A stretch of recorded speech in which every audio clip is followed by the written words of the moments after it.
Bonjour à tous, je suis ravi de passer ce moment avec vous pour vous parler de dette technique.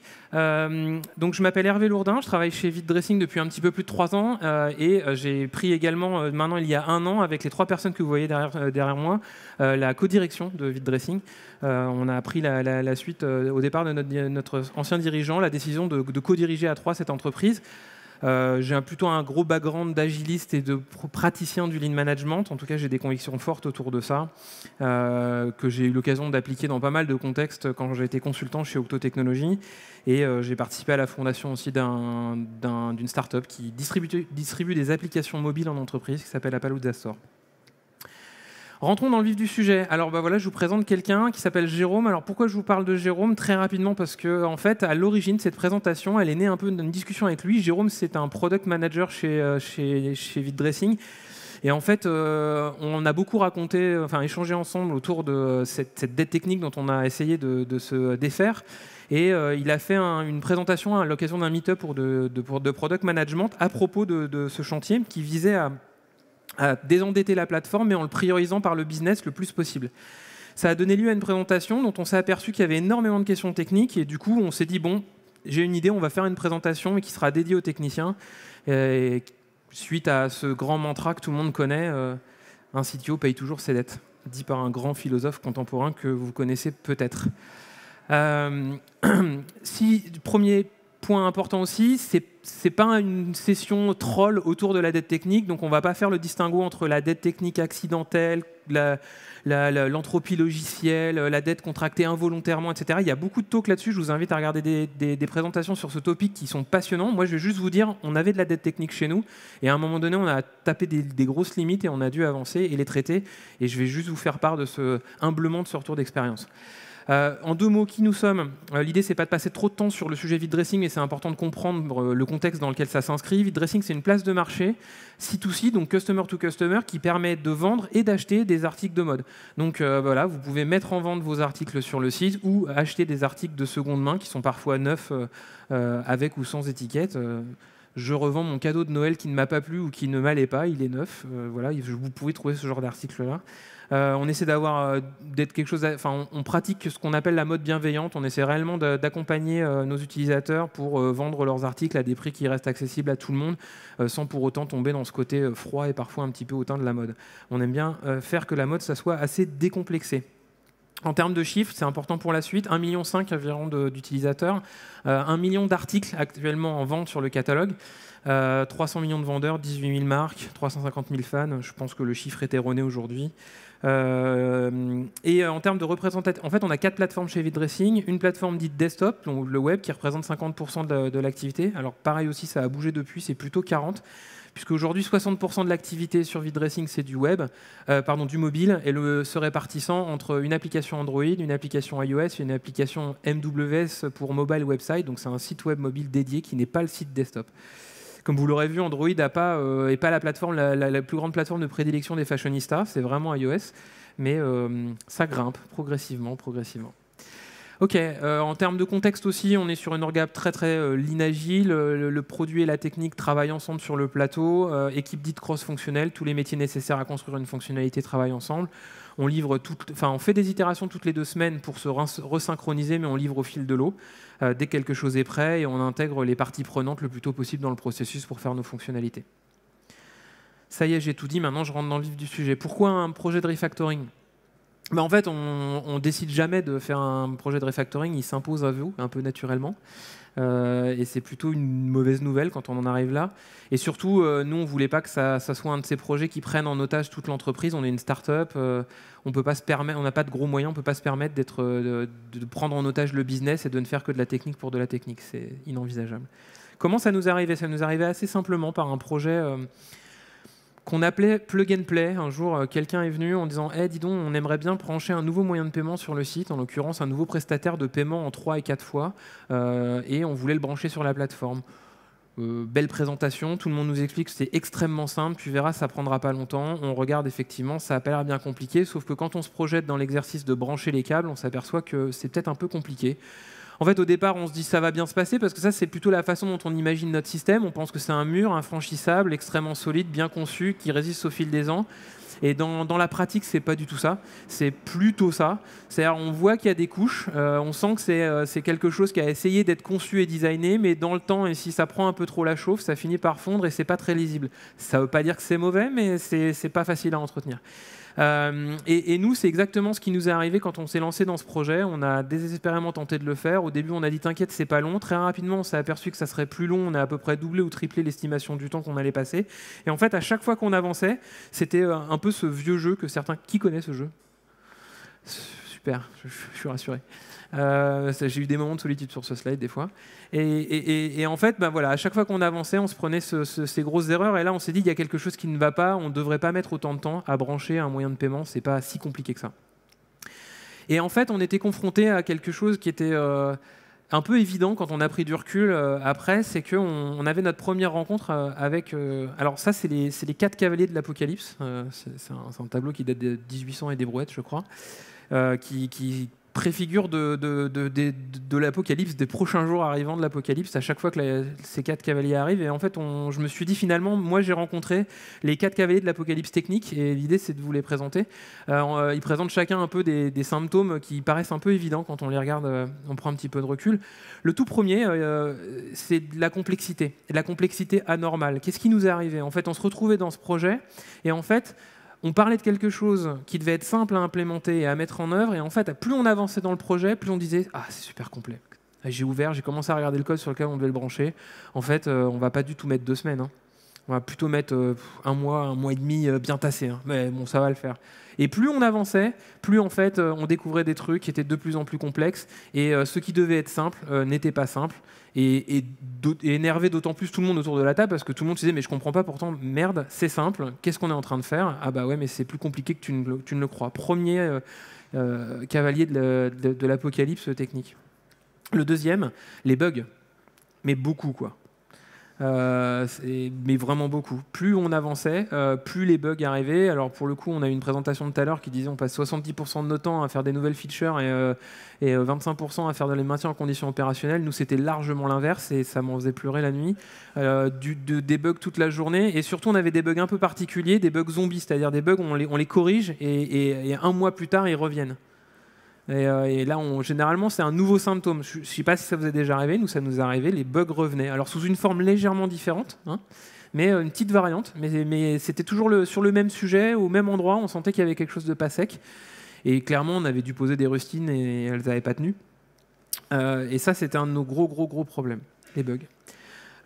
Troisième point, plateforme obsolète. Alors celui-là il est un peu vicieux, c'est qu'à force de jamais avoir le temps de bosser sur les choses importantes mais pas urgentes, en fait des choses se sont entassées et notamment on a laissé un peu la plateforme partir en désuétude et pas mise à jour. Notamment moi j'ai des composants de l'architecture qui étaient 2 releases majeures de retard. Globalement, 2 releases majeures de retard sur certains composants, ça revenait à un changement complètement dingue et à refaire from scratch l'installation du composant dans l'architecture. Et ça avait un autre effet qui est en fait bien pire que ça, parce que vivre avec un truc qui n'est pas à jour, c'est très chiant, c'est vraiment très embêtant. Mais vivre dans un écosystème vieux, c'est surtout le meilleur moyen de n'attirer aucun talent dans votre entreprise. Donc globalement, dès que vous voyez que les technos sentent un peu le soufre et que c'est encore un petit peu plein de poussière, ça attire pas grand monde. Le dernier point, c'est les héros. En fait, on ne pourrait pas croire comme ça, mais il se trouve que c'est un très mauvais symptôme, les héros. Et ils sont probablement très fatigués, ces héros d'ailleurs, mais quand vous avez des héros qui sauvent le monde à peu près 3 à 4 fois par jour, c'est le révélateur d'un gros problème. Pourquoi? Parce que ça signifie qu'en fait, il y a une seule personne à l'intérieur de la société qui est capable de résoudre tous les problèmes qui arrivent. Et en fait, pendant ce temps-là, ce héros... il croit qu'il fait la meilleure chose qu'il doit faire, mais en fait, c'est faux, puisqu'il n'est pas en train de former les nouveaux arrivants. Donc les nouveaux arrivants arrivent sur une plateforme outrancièrement complexe, obsolète et pleine de bugs. Et qu'est-ce qu'ils font? Ils recréent des bugs, tout simplement. Parce qu'en fait, la connaissance de la plateforme est trop dure à acquérir, et à chaque fois qu'ils vont essayer de faire une mise en prod, ils vont introduire plus de complexité, introduire plus de bugs. Le héros va tenter à nouveau de les sauver, forcément il connaît le code par cœur, il va réussir à résoudre les problèmes, probablement mettant des rustines au mauvais endroit comme il peut, et en plus il est dopé à cette adrénaline-là, quoi. C'est-à-dire que globalement il sauve le monde tous les jours, donc c'est vraiment très cool. Si ce symptôme-là est dans votre écosystème, vous êtes probablement face au 4e cavalier de l'Apocalypse. Chez nous, il y en avait 2. 2 héros, et c'était très compliqué. Comment communiquer sur un projet de refactoring ? Alors déjà, pourquoi communiquer sur un projet de refactoring ? Parce que ça va avoir des impacts assez lourds sur la roadmap et les gens ont intérêt à comprendre pourquoi on le fait, parce que sinon on va penser que c'est une lubie d'un technicien qui se dit « Oh quand même, j'aimerais bien faire un truc sympa en technique ». Non, on n'est pas en train de parler de se faire du bien à la technique. Non, pas du tout, on est en train de sauver un produit qui va probablement mourir si on continue à le laisser comme ça. Et le premier grand moment en fait, que vous devez affronter, c'est celui-ci, c'est aller causer à votre board d'investisseurs. On est une start-up, on n'est pas maître de nos capitaux, et à un moment donné, on va devoir rendre des comptes et on va devoir expliquer à des investisseurs qui ne sont pas du tout des techniciens qu'a priori, on va devoir passer plusieurs mois à faire un chantier technico-technique qui vraisemblablement ne va pas apporter de valeur fonctionnelle, ou en tout cas, ils ne vont pas avoir des nouvelles fonctionnalités brillantes apparaître sur le site ou sur les applications mobiles. Et c'était très compliqué. C'était super compliqué parce que si vous ne réussissez pas à le faire, au bout d'un moment, on vous dira non, je ne vois pas pourquoi tu veux faire ce gros chantier technique qui va nous faire perdre beaucoup de temps et pas gagner beaucoup d'argent. Donc comment on a fait ça ? La première chose, c'est en fait, finalement, j'ai réalisé qu'on était en train de parler des 4 cavaliers de l'apocalypse technique au moment où on a formalisé ce slide qui essayait d'expliquer les symptômes saillants de ce problème technique sur la plateforme. Et ce slide-là, il a vraiment existé. C'est quasiment celui que je vous ai montré, sauf qu'il n'y avait pas des jolies photos comme ça. Et je l'ai montré au board et j'ai essayé d'expliquer quels étaient les problèmes qu'on rencontrait. Forcément, ils ont commencé à comprendre, notamment quand je leur expliquais qu'on n'arrivait pas à recruter, alors qu'on était plutôt dans une dynamique où il fallait absolument recruter. Et ils voyaient bien que les bugs n'arrêtaient pas de croître et qu'il y avait quelque chose de bien plus profond que juste des gens un peu étourdis qui laissaient passer des trucs qui n'auraient pas dû passer en production. La deuxième chose, c'est un exercice de style qui va aboutir à un résultat faux, mais c'est pas grave parce que ça a un effet extrêmement important, c'est d'essayer de calculer, d'estimer et de communiquer l'impact financier de ces bugs. Enfin, de ces bugs et de cette obsolescence et de ce problème de dette technique. Et c'est ce qu'on a fait. Franchement, le chiffre à la fin, il est probablement faux. C'est pas très très grave parce que ça nous a permis de support pour communiquer. Je sais pas de combien il était faux. Et je ne le saurai jamais. Mais en tout cas, ça m'a permis d'interagir avec des personnes qui regardent l'asset, l'actif de l'entreprise, sous un angle financier, d'essayer finalement de mettre à la portée de mes interlocuteurs un problème d'ordre technique sur la scène des enjeux financiers. Et ça a probablement été un des éléments les plus importants. Ensuite, il faut arriver avec un plan. Donc là, globalement, leur montrer ce qu'on a envie de faire et comment on va l'exécuter. Et surtout, donner un plan qui soit extrêmement orienté business. Parce que si vous êtes juste en train de dire, ne vous inquiétez pas, je vais mettre la nouvelle version de NPM avec un nouveau framework super cool qui va vraiment révolutionner le monde, globalement, personne ne vous aura compris. Et deux, s'ils vous ont compris, ils vous diront, je vois pas pourquoi tu fais ça, ça sert à rien. Donc il faut vraiment être capable de corréler votre plan d'action technique et stratégique à du business.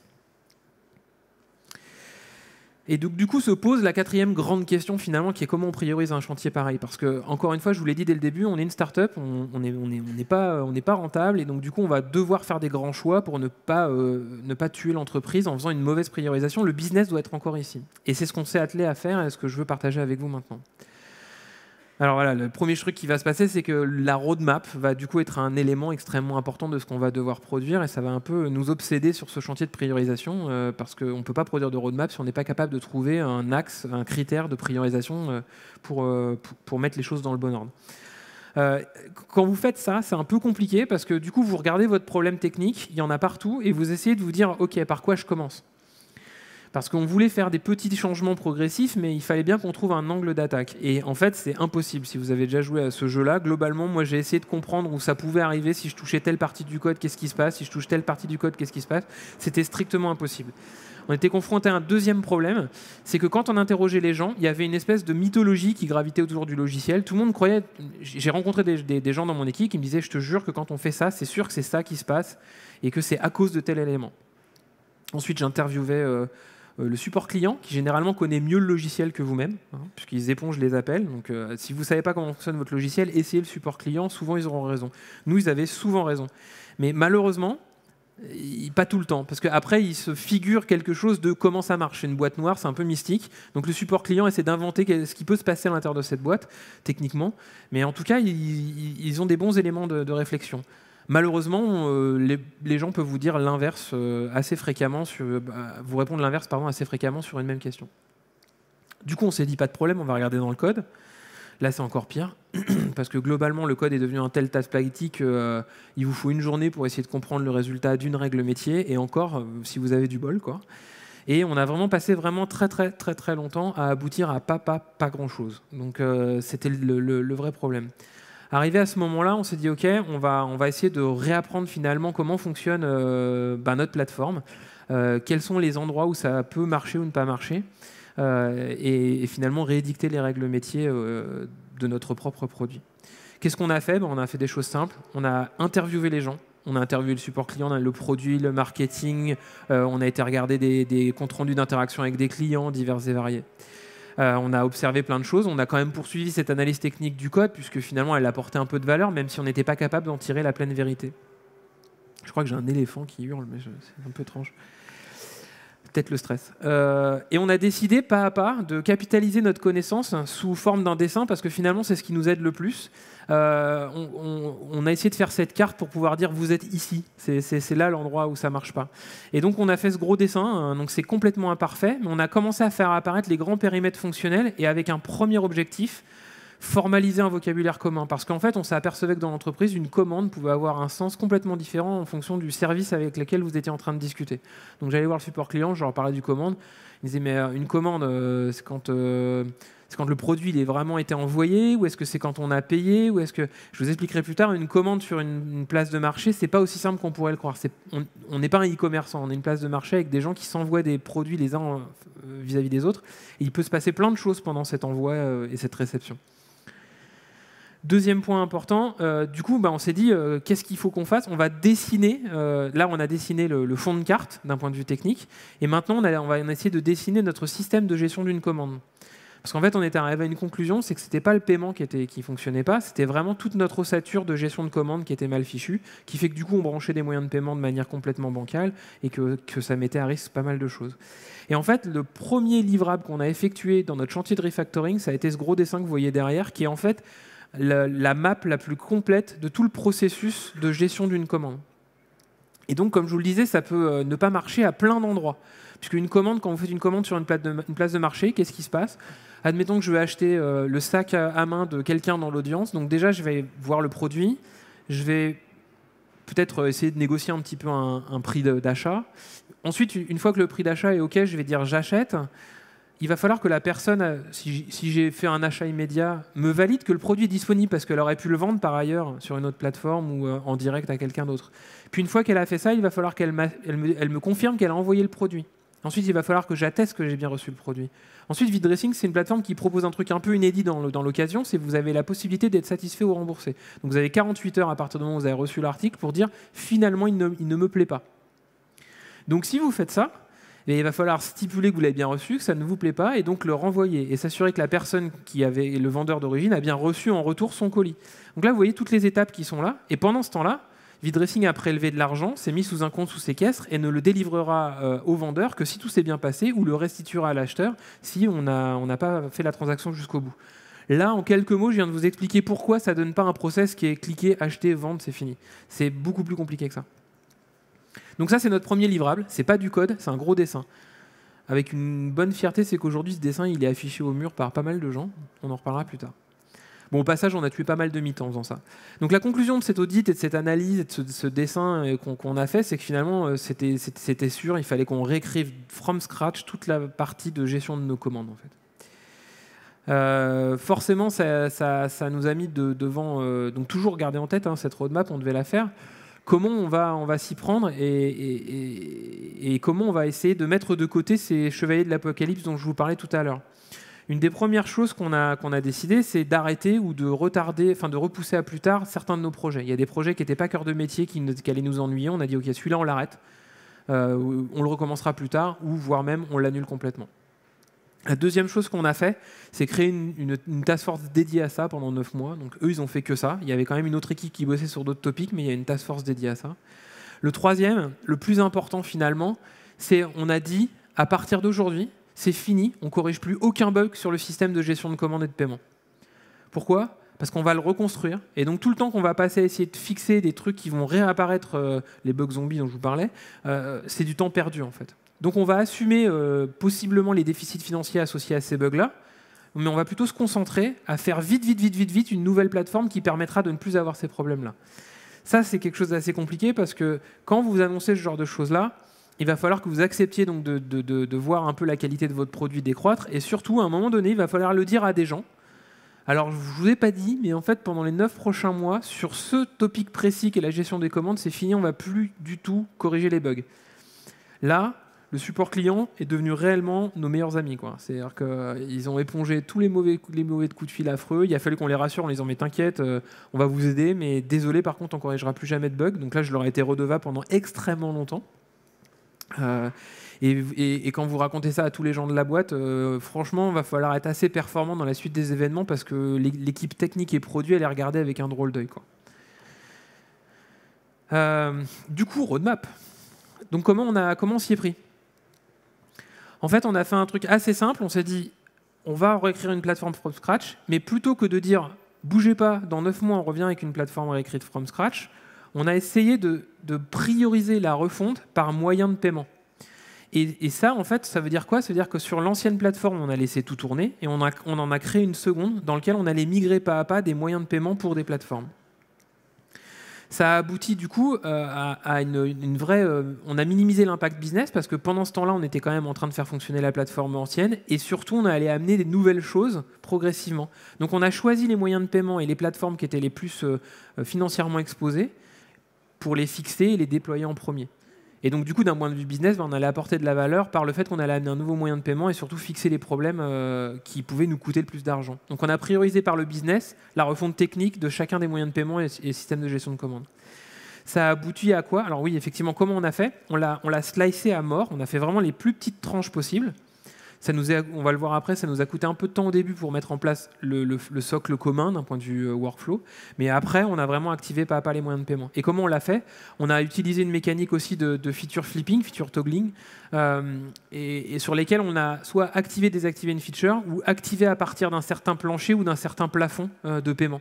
Donc dès qu'on n'était pas trop sûr d'une commande, en fait on allait switcher off le nouveau système, rester sur l'ancien, et dès qu'on commençait à être sûr de notre coût, ça y est, on nous permettait ce nouveau moyen de paiement pour tous les types de montants qu'elle allait être payée par exemple. On a fait des rollbacks aussi. Et autre point aussi, on s'est abstenu de créer tous les outils nécessaires à gérer tous les cas. Donc globalement, comme on était en train de casser des choses assez importantes sur le suivi de nos commandes et de nos paiements, on aurait dû normalement recréer des fonctionnalités élémentaires de notre back-office. On ne l'a pas fait. On a commencé avec une feuille de calcul Excel en ligne. Alors, le support client a à nouveau été nos meilleurs amis. Mais on a bossé avec eux pas à pas pour leur donner des outils et recréer les outils nécessaires plus tard, quoi. Puisque l'objectif, c'était déjà amener des features aux clients et au business. Donc du coup, ça a donné quoi? Ça ressemble à ça, finalement.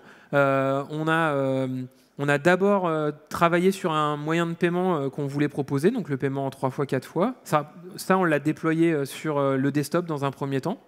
Puis ensuite, on a travaillé sur le site web mobile. Là, ça représentait un incrément business, puisque cette feature n'existait pas avant. On ne pouvait pas payer en 3 ou 4 fois sur le site web mobile. Donc du coup, ça nous a permis d'avoir un peu plus de revenus qui n'existaient pas avant. Donc du coup, on avait de l'incrément business pour un refactoring technique en même temps. C'était plutôt un bon gain. On a fait la même chose sur PayPal, puis pour les paiements par carte bancaire classique, ce qu'on appelle une fois, et puis après l'utilisation d'un wallet qui est l'argent que vous recevez quand vous vendez. Vous ne faites pas tout de suite un virement sur votre compte, vous avez l'argent sur votre wallet, vous pouvez acheter avec cet argent. Et donc on a refondu ces moyens de paiement pas à pas, sur chaque plateforme pas à pas, en jouant le jeu donc, du feature toggling et du feature capping, c'est-à-dire plafonner le moment à partir duquel vous allez proposer ou pas un moyen de paiement. Ça, pour le coup, grosse recommandation.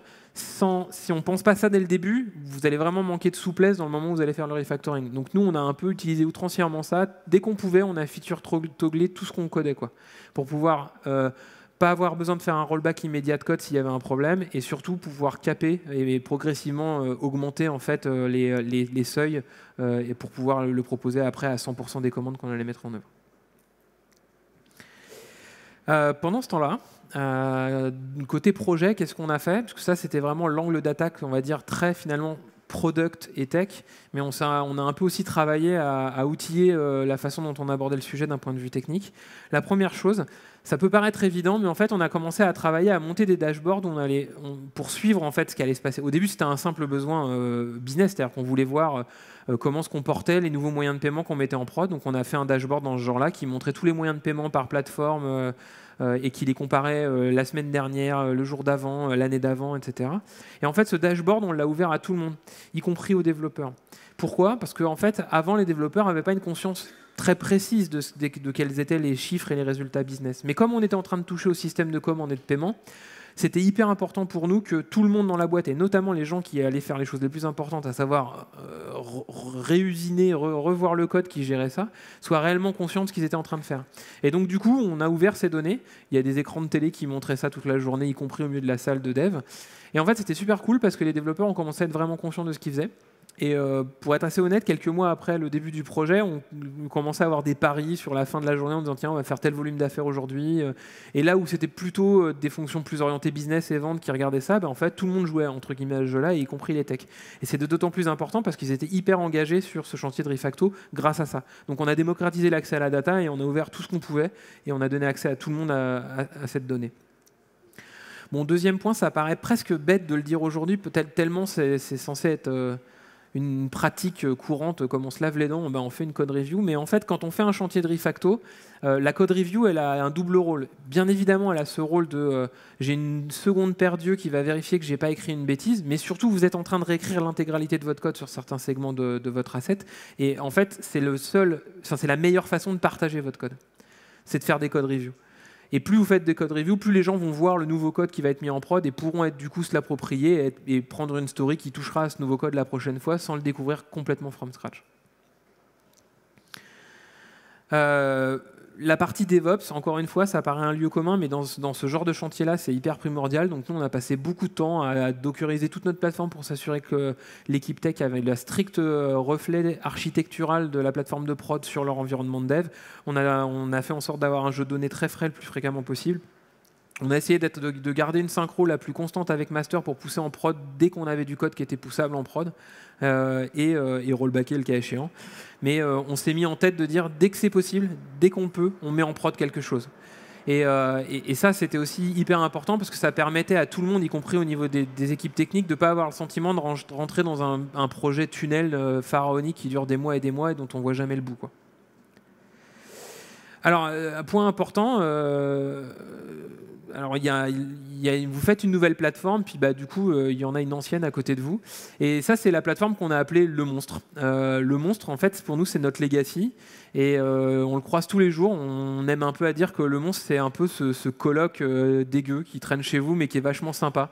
Il est cool, il vous fait des bonnes grosses blagues sympas, mais il est un peu crade, quoi. Il en met un peu partout. Vous aimez bien qu'il reste dans sa piole, mais des fois, ça... Voilà, il est sympa, mais plus vous sortez avec lui, plus vous faites des trucs pas cool, quoi. Et en fait, ça, c'est le monstre. Et le monstre, en fait, on a dicté une règle super importante. La première, c'est on donne pas à manger au monstre. Ça paraît très bête, mais cette règle est devenue un mantra dans l'équipe. À chaque fois qu'on est en train de coder quelque chose de nouveau, on donne pas à manger au monstre. Et si on donne à manger au monstre, on le dit à tout le monde pour que tout le monde soit au courant qu'on est en train de creuser un peu plus le trou, quoi, et qu'il faudra le corriger plus tard. Mais donc, du coup, cette règle est devenue très très simple et chacun s'est identifié quand il est en train de donner à manger au monstre dans la vieille plateforme et s'il est en train de le faire, on l'assume. Deuxième règle super importante, c'est affamer le monstre quand c'est possible. C'est-à-dire là, carrément, lui enlever des trucs qu'il avait et les déporter ailleurs, quoi. Et ça, on essaie de le faire aussi le plus fréquemment possible. Et c'est ce qu'on a fait finalement, puisque à chaque fois qu'on a avancé sur le projet, on lui a enlevé des responsabilités qui étaient de gérer des commandes et de gérer des moyens de paiement. Et il avait cette responsabilité avant. Donc non seulement on ne l'enrichit pas, mais en plus on lui enlève des trucs. Comment ça s'est concrétisé chez nous ? On a créé des espèces de bundles de code qu'on a séparés de l'ancienne plateforme et qu'on a mis à côté sur la nouvelle plateforme, la nouvelle stack qu'on était en train de construire. Et il y a un truc qui est super important aussi, c'est qu'il faut que les nouveaux services que vous construisiez soient super sexy au point que ça ne traverse pas l'idée de n'importe quelle personne dans l'équipe d'aller donner à manger au monstre. Parce qu'en fait, c'est tellement plus cool d'utiliser la nouvelle plateforme parce que c'est plus propre, c'est plus flexible, c'est plus carré, ça ne tombe pas en panne. Mais si en fait, vous faites un truc bien mais pas top sur la nouvelle plateforme, vous aurez juste envie d'aller donner à manger au monstre parce que quand même, ce colocataire crade, il est sympa des fois. Et il vous permettra d'aller plus vite. Bon, si je vous partage un petit peu les résultats de tout ça et ce qu'on a appris. La première chose, bon, le résultat, c'est qu'aujourd'hui, ça y est, on a enfin migré 100% des commandes. Il restait quelques pouillèmes encore et qui sont un peu le truc qui fait que le projet n'est jamais terminé, mais ça y est, c'est fait. Donc on passe plus aucune commande sur l'ancien système et il est encore là, hein, mais on n'a plus de commandes. La partie commande et paiement, elle n'est plus du tout gérée dessus. On a pour ainsi dire quasiment plus de bugs.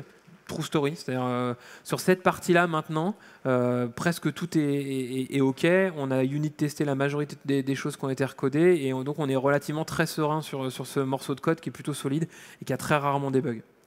Ça nous permet de faire une réconciliation business comptable qu'on ne pouvait pas faire avant parce que du coup on en a profité pour vraiment faire un redesign très très propre de gestion de comptes et de flux financiers qui nous permet du coup de satisfaire beaucoup plus la compta, enfin l'équipe finance chez nous.